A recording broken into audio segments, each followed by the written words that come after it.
Corrosion problems in fertilizer industries, an overview, part 2. Lecture by Dr.G.Subramanian, Chief Scientist retired, CSIR, Central Electrochemical Research Institute. Corrosion problems in fertilizer and chemical industries. So in this talk we are going to discuss about the corrosion problems in various sections of the fertilizer and chemical industries, and we have listed few of them and we are going to discuss each of these issues in detail. 1. Sulfuric acid plant. 2. Ammonium sulfate plant. 3. Carbon slurry piping. And 4. Ammonium chloride plant. 5. Superphosphate plant. 6. Phosphoric acid ammonium phosphate production. 7. Oil gasification. 8. Tonnage oxygen. 9. Ammonia plant. And 10. Plant utilities. First one is sulfuric acid plant. Sulfuric acid is manufactured by oxidation of sulfur to sulfur dioxide, catalytic conversion to sulfur trioxide, and absorption of the latter compound in strong acid. Initially, the problem areas cited were the carbon steel gas ducts to the converter, cast iron cooler pipes, and external corrosion. In further discussions, problems were reported with traces of acid in molten sulfur, leakage of brick-lined steel vessels after about 10 years service, cracking of carbon steel expansion joints, contamination of the catalyst beds with iron salts, localized corrosion of gas heat exchangers interface by condensed acids, early failure of steel ductwork at excessive temperature, that is above 500 degrees centigrade, and quality control problems with spun-cast iron cooler pipes. Under sulfuric acid plant, we have steel ductwork. We suggested lining of or weld-overlaying the steel ductwork over the catalyst bed with high alloy stainless steel, example UNS N08904, N08020, as aluminium-sprayed metallized coatings have not been successful in this service. It should be noted here that the use of better and more resistant materials seems to be limited by a policy which greatly favors indigenous as opposed to imported materials. The composition of N08904 alloy 904L is nickel 28, copper 2, chromium 22, iron 42, molybdenum 4, manganese 2, silicon 1, carbon 0.02, phosphorus 0.045, and sulfur 0.035%.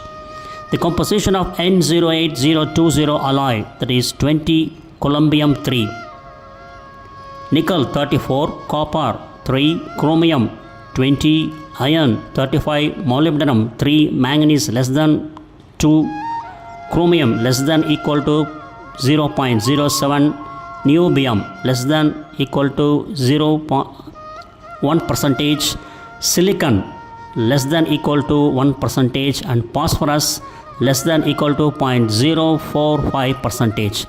Here, columbium Cb has been conventionally called, the name has been changed as niobium Nb.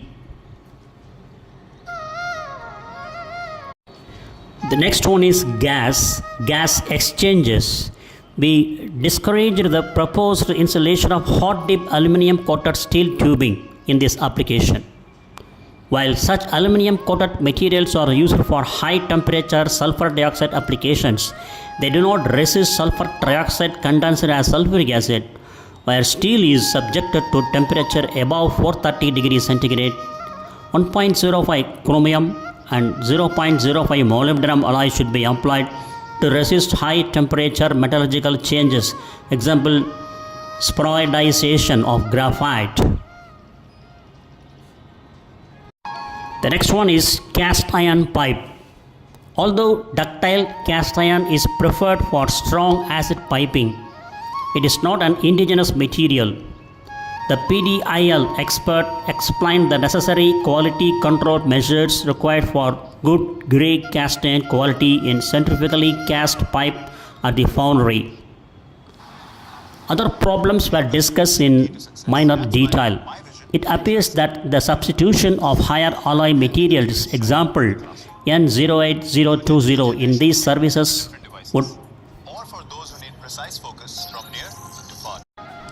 would require both policy decisions, re-imported materials, and economic appraisal of current maintenance, production, loss cost versus the benefits from the more expensive alloys.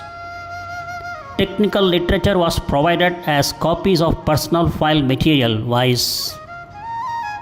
Recommended practice for handling and storage of concentrated sulfuric acid at ambient temperature.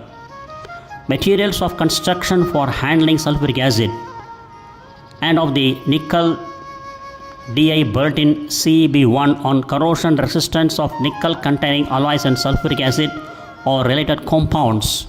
Composition of the alloy N0820, that is 20 Cb3, nickel 34, copper 3, chromium 20, iron 35, molybdenum 3, manganese less than equal to 2, copper less than equal to 0.07, and niobium less than equal to 1, silicon less than equal to 1, phosphorus less than equal to 0.045%.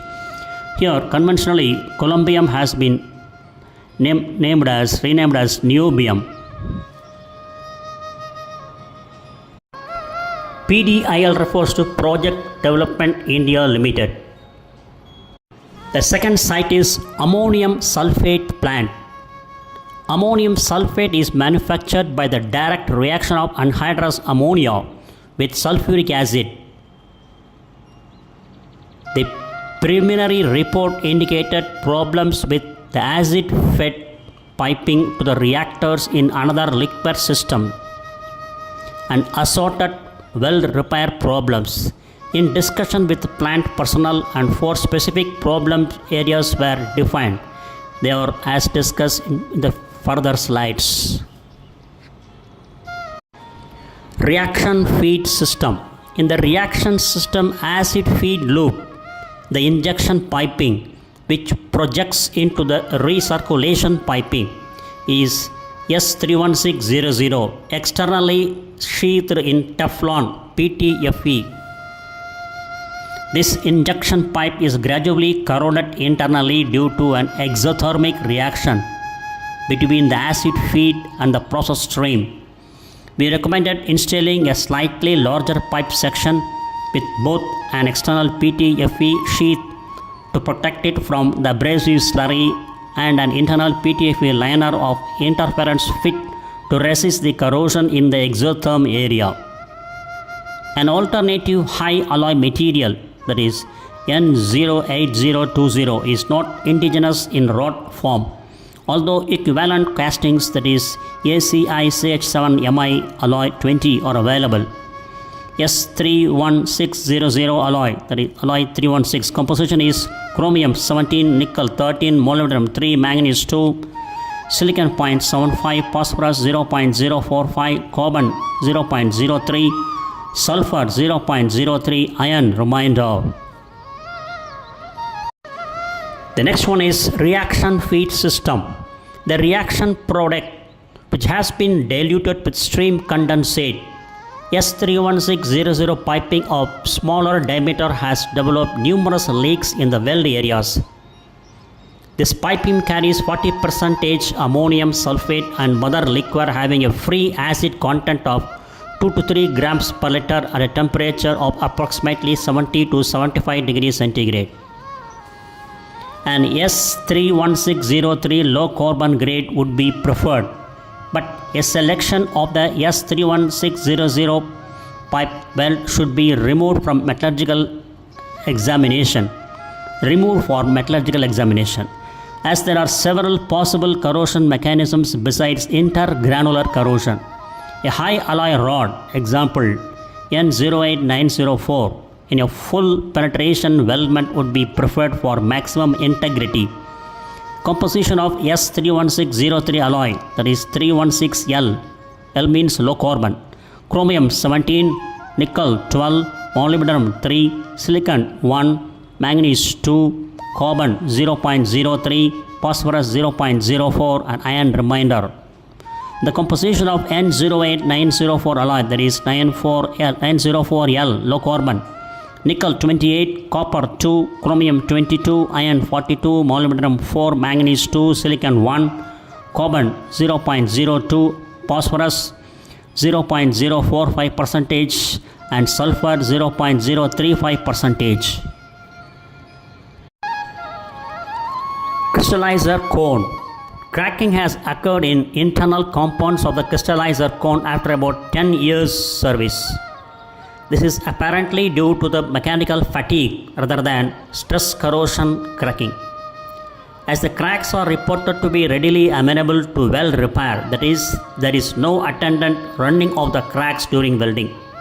Every attempt should be made to minimize vibration in the cone, but major design or materials changes are probably not warranted. Next one is sulfuric acid feed. Corrosion is reported in the steel pipe between the sulfuric acid feed tank and the cast alloy 20 CN7M pump. The tank discharge nozzle should have a stainless steel insert liner installed, and the steel piping section should be replaced with S30403 or grey cast iron. The composition of S30403 alloy 304L. L means low carbon. Chromium 19, nickel 10, manganese 2, silicon 0.75, phosphorus 0.045, carbon 0.03, sulfur 0.03 and iron remainder. The third category is carbon slurry piping. Attempts to handle a 0.2% carbon slurry in demineralized water from the scrubber on the carbon monoxide hydrogen system to waste disposal have resulted in corrosion of 4-inch Schedule 40 steel pipe with 2 years time. An examination was recommended to identify various aspects of erosion corrosion and or acid corrosion by carbon dioxide or other species. A proper water sampling procedure was described and an analysis for pH versus total acidity was recommended. The next section is ammonium chloride plant. Ammonium chloride is made by direct reaction of anhydrous ammonia with hydrogen chloride. Water is added subsequently to maintain a constant liquid level in the reactor, evaporator, and the product is subsequently centrifuged from the resulting evaporated slurry. The original inquiries related primarily to external corrosion of vessels and piping. In subsequent discussions, 3 process-related problems were raised, and they are discussed in the forthcoming slides. The first one is reactor. The ebonite, that is hard rubber, lining in the reactor fails periodically, apparently from poor workmanship primarily, but aggravated by the combination of vacuum conditions and operating temperature of about 70 degrees centigrade. Brick line is under consideration and is recommended to refurbish existing vessels against an acid pH condition in the liquid phase. For new construction, wall papering, that is lining with very thin sheets of alloy material in N06985 alloy G3 should be investigated versus rubber lining. The feasibility of applying a corrosion resistant coating internally should be explored. The composition of N06985 alloy G3: copper 2, chromium 22, iron 20, molybdenum 7, cobalt 5, tungsten 1.5, phosphorus 0.03, silicon 1%, sulfur 0.03, manganese 1, niobium and tantalum 0.5% and nickel remainder. Next one is slurry piping. S31603 piping of 2 to 3 inch diameter installed to feed the ammonium chloride slurry to the centrifuge has been failing. mainly at the welds. In some cases, pinholes have been observed in the parent metal. The cause of the failures will have to be verified by metallurgical examination, but are most probably due to the chloride stress corrosion cracking. Thermal stress relief of the pipe in the fabricator's shop at about 900 degrees centigrade with a slow cool should be considered. A loose internal high density polyethylene HDPE lining may be feasible. Corrosion inhibition of both stress corrosion cracking and chloride pitting might be achieved by injection of about 80 ppm of catalyzed 201 hydrazine. Alternatively, replacement of high performance stainless steel may be required.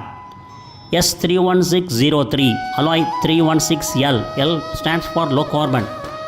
Composition is chromium 17, nickel 12, molybdenum 3, silicon 1, manganese 2, carbon 0.03, phosphorus 0.04 and iron remainder.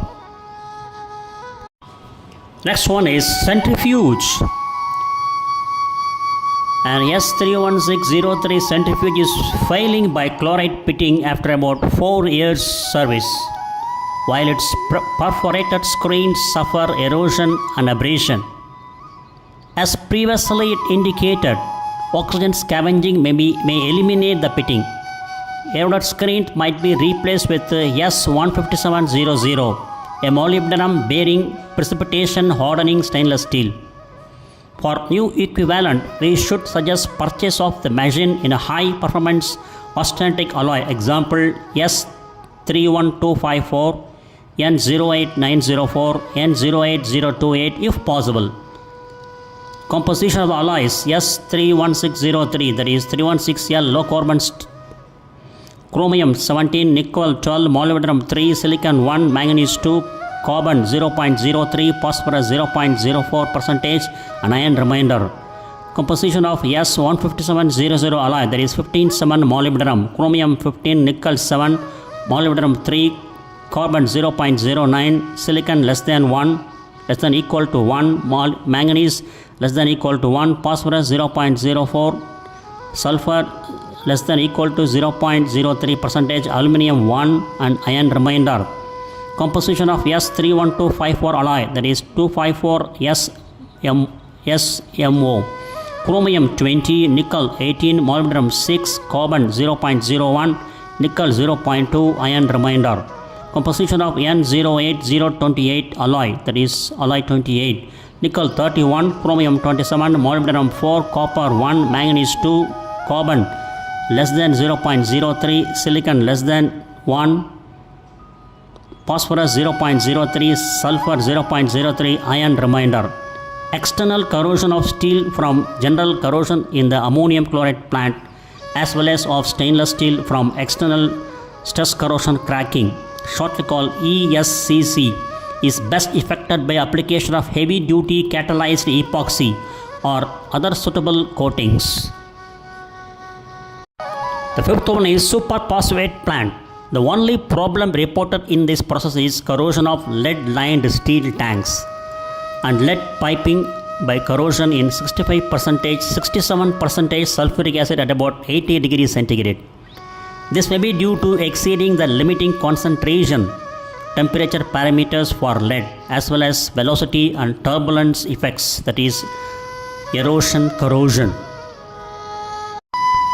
The sixth site is phosphoric acid ammonium phosphate production. Phosphoric acid is manufactured by wet process, that is digestion of phosphate rock by sulfuric acid. Ammonium phosphate is made by reaction of anhydrous ammonia with phosphoric acid and sulfuric acid. Originally, it was reported that there were no specific current problems other than necessary maintenance repair of rubber linings. Further discussion revealed problems with the rubber covering on the agitator shaft and erosion, corrosion or abrasion of pumps. The image gives a view of ammonium phosphate fertilizer plant. It must be understood that the corrosivity of the reaction mixture of calcium phosphate rock with sulfuric acid is determined by amount and concentration of contaminants, example ferric ions Fe3, fluoride and chlorides in an unpredictable manner. The phosphate rock currently digested contains about 4% fluorides but only few hundred parts per million ppm of chlorides. The corrosive action is resisted by cast version of N08904, that is CV9, and by N08020, that is CN7M, the latter being used for pumps. Composition of the alloy N08904, that is 904L, low carbon, nickel 28, carbon 2, copper 2, chromium 22, molybdenum 4, manganese 2, silicon 1, carbon 0.02, phosphorus 0.045, sulfur 0.035% and iron remainder. Composition of N08020 alloy, that is 20 columbium 3. Initially columbium, recently now it has been called as niobium. Nickel 34, copper 3, chromium 20, molybdenum 3, manganese less than equal to 2, carbon less than equal to 0.07, niobium less than equal to 1, silicon less than equal to 1, phosphorus less than equal to 0.045% and iron remainder. So under this we have agitators. Rubber covered agitator blades of HV9 are resistant, but the rubber sleeve over the carbon steel agitator shaft fails at intervals, exposing the substrate steel to corrosion and torsional breakage. We recommended an N08904, N08026 or N06625 weld overlay on the shaft before rubber sheathing to minimize corrosion and possible hydrogen embrittlement when localized damage of the rubber sheathing occurs. This is the view of the phosphoric acid production plant. Composition of N08904, that is 904L, low carbon, nickel 28, copper 2, chromium 22, molybdenum 4, manganese 2, silicon 1, carbon 0.02, phosphorus 0.045, sulfur 0.035, iron remainder. Composition of N08026 alloy, that is 26M, nickel 34, copper 3, chromium 22, molybdenum 6, manganese 1, silicon 0.5, sulfur 0.03, phosphorus 0.03, nickel 0.1 and iron remainder. Composition of N06625 alloy, that is 625, nickel 58, chromium 20, iron 5, molybdenum 9, niobium and tantalum 4, cobalt 1, manganese 0.5, carbon 0.1, silicon 0.5, phosphorus 0.015, sulfur 0.015, aluminum 0.4, titanium 0.4. Next one is slurry pumps. For the slurry pumps, an experimental installation of N08028 was recommended. It appears that N08904 is probably not more resistant than N08020 currently employed, in which alloy failures are reported in as little as 3 months. Composition of N08028 alloy 28, that is nickel 31, chromium 27, iron 36, molybdenum 4, manganese 2.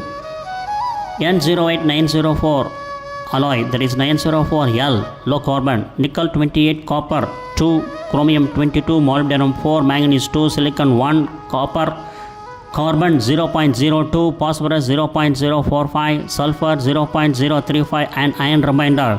Composition of N08020 alloy, that is 20 columbium 3, nickel 34, copper 3, chromium 20, iron 35, molybdenum 3, manganese less than equal to 2, carbon less than equal to 0.07, niobium less than equal to 0.equal to 1, silicon less than equal to 1, phosphorus less than equal to 0.045. Earlier columbium, now it is called as niobium. Next is acid injection. Corrosion of an S31603 sulfuric acid injection pipe is apparently due to the dilution exotherm. It has already been replaced with PTFE pipe, which should be totally resistant.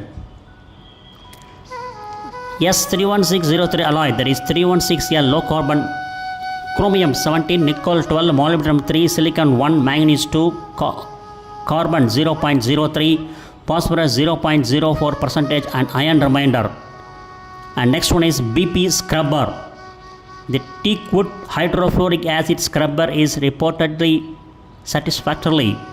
High density polyethylene and other hydrofluoric acid resistant plastics are suitable alternative materials. A Sandvik Steel Company paper, metallic tubular phosphoric acid evaporators, corrosion performance and plant experience by M. Tyrrell was provided. However, it is observed that the documented superiority reported for N08028 is contradicted by other published technical papers, reflecting the unpredictability of corrosion determined by contaminants.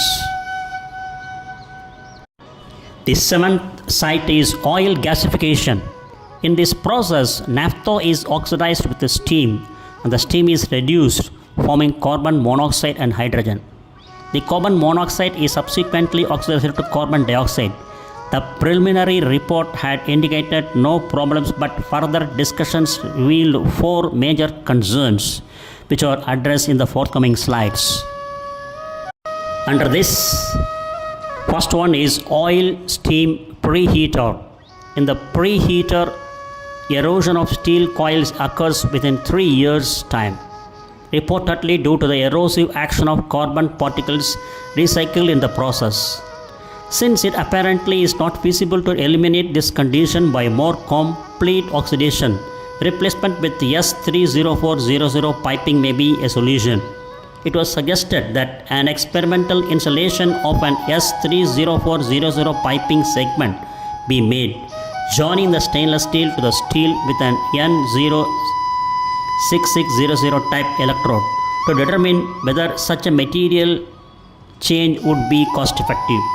It is probable but not certain that S30400 would be more erosion and abrasion resistant than steel in this application.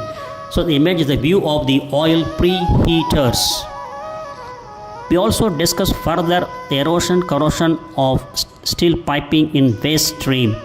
A water analysis has been requested to include chloride analysis as well as pH and total acidity to determine whether S30400 might be considered for replacement, or whether plastic like FRP, HDPE, PVC might be recommended.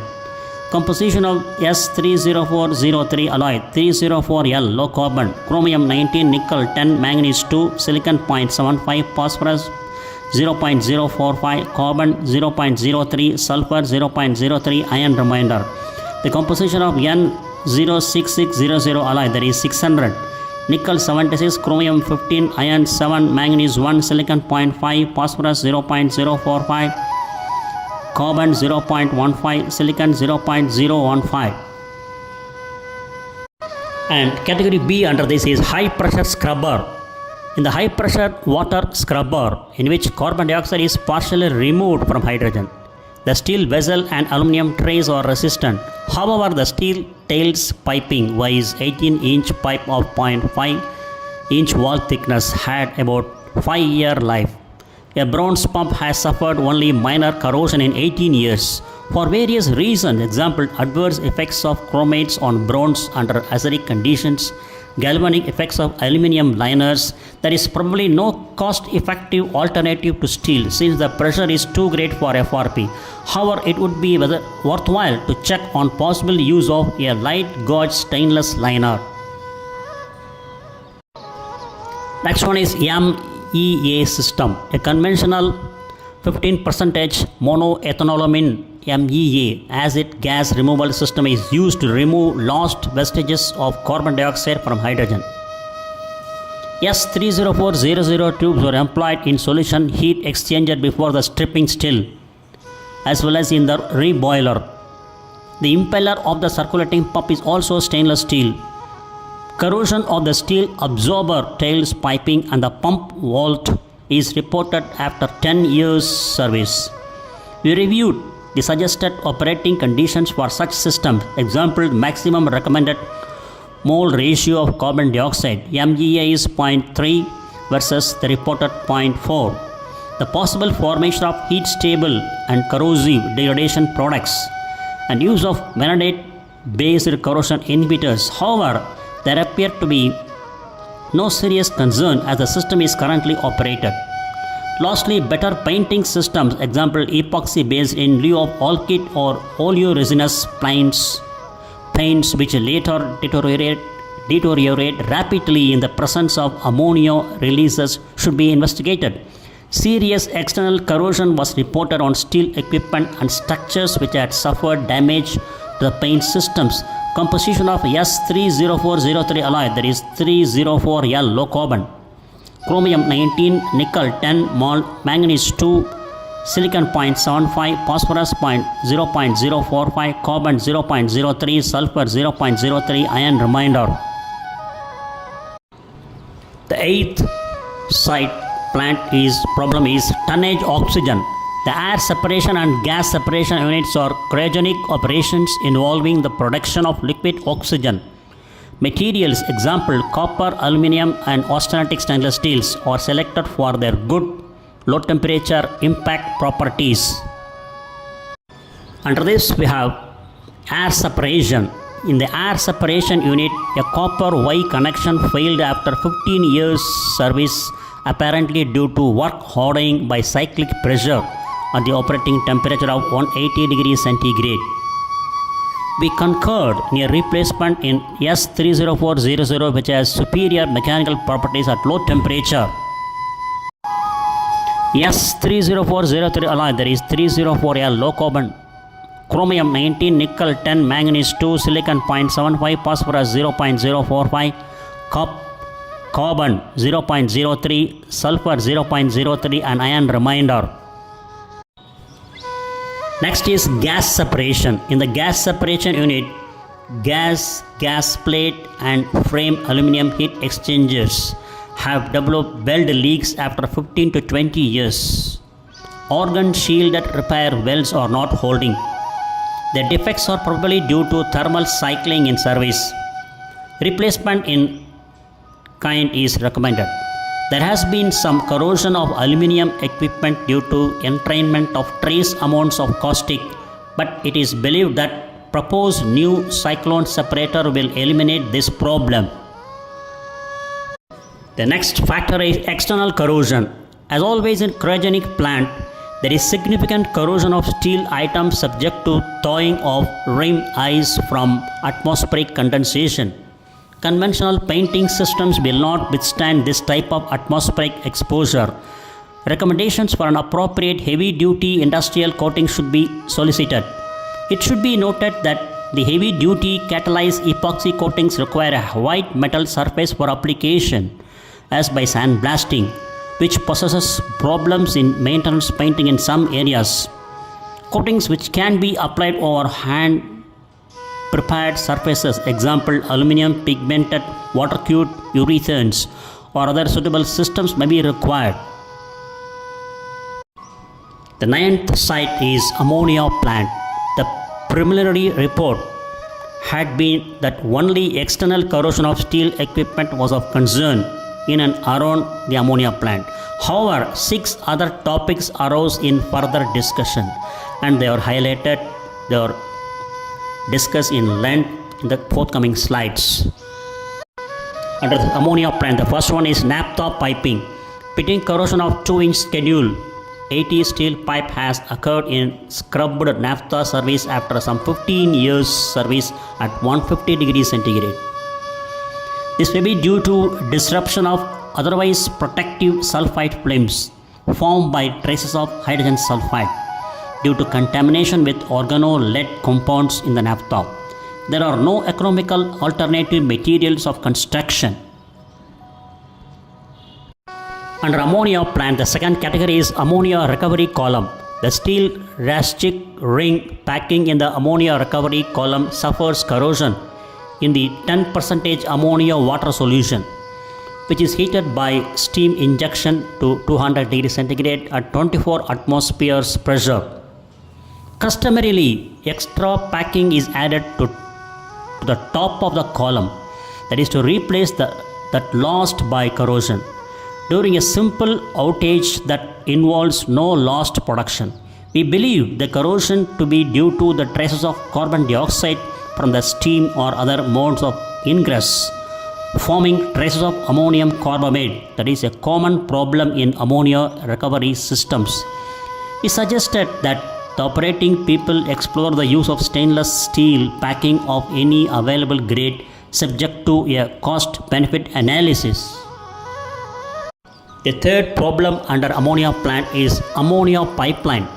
An ammonia vapor pipeline about 1 kilometer long is suffering random pinhole leaks after about 10 years service. There appears to be no consistent pattern related to welds, bends or fittings. Either ammonia stress corrosion cracking or some type of carbamate corrosion may be involved. When possible, a metal segment should be trepanned for metallurgical examination. A copy of the paper Review of Stress Corrosion Cracking of Carbon Steel and Ammonia, Loginov Materials Performance, December 1986 was provided for information purposes. Cracking is also reported to occur in cold ammonia piping after some 5 years service. Again, a metallurgical examination would be required to differentiate such possible failure mechanisms as fatigue, stress corrosion cracking, or a nil ductility transition temperature brittle failure. The fourth problem under ammonia plant is converter cooler. A cooler on the ammonia converter outlet consists of 1.05 inch and 0.38 inch walled steel pipe cooled by water spray. Ammonia at 270 degrees centigrade is on the inlet process side. After 5 years service, the return bends, which are not copiously rinsed compared to the coils themselves, have been severely corroded. Only a protective barrier, example metallized aluminum pigmented silicon coating, can alleviate this condition. The economics of such protection should be further explored. The next, fifth problem in ammonia plant is external corrosion. A high pressure piping suffers external corrosion underneath the piping clamps. Apparently, the oxygen concentration cell corrosion of the poorly painted pipe. An improved coating system should be employed in conjunction with bituminous tape wrap to exclude moisture, and galvanized steel clamps whose zinc coating should afford a measure of cathodic protection. The 10th segment under this fertilizer and chemical industries is corrosion problems faced by different segments is plant utilities. Under this we have steam. The technology of boiler feed water and boiler blow down treatment is beyond the scope of this study. However, we note that waste heat boilers as in the ammonia plant have suffered corrosion in the section between the preheater and the boiler. Tentatively, we ascribe this to breakthrough of traces of oxygen despite the prescribed hydrogen treatment. A recent change to catalyze hydrogen to accelerate reaction to the dissolved oxygen should minimize the possibility of further corrosion. Under the plant utilities, the second factor is water. The subject of plant cooling water, various problems with which were described in the initial correspondence was not raised directly during our plant call. However, the subject was discussed at and reviewed the report by UNIDO expert, United Nations Industrial Development Organization, who had specifically addressed this problem area. We are practically in total agreement with the United Nations Industrial Development Organization experts' findings that the basic chemistry, that is mineral content of the makeup and circulating, that is cycled water, is amenable to corrosion inhibition by either chromate, polyphosphate, zinc, or by organic inhibitors, and that the current ineffectiveness of the chromate treatment relates to turbidity, contamination, and inadequate control of inhibitor additions. Further, under this water, in order to bring the cycled water system to a condition amenable to corrosion and scale inhibition, chemical cleaning, inhibitor pre-treatment, and more sophisticated treating techniques and a proper corrosion control study and evaluation would be required. This would require local implementation by a competent junior engineer or laboratory technician, at least under suitable technical supervision.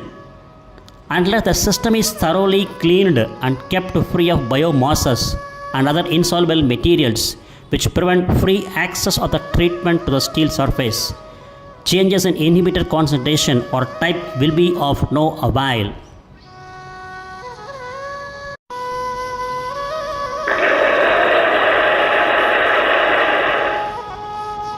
Thank you very much for watching this video, and thanks for your patience.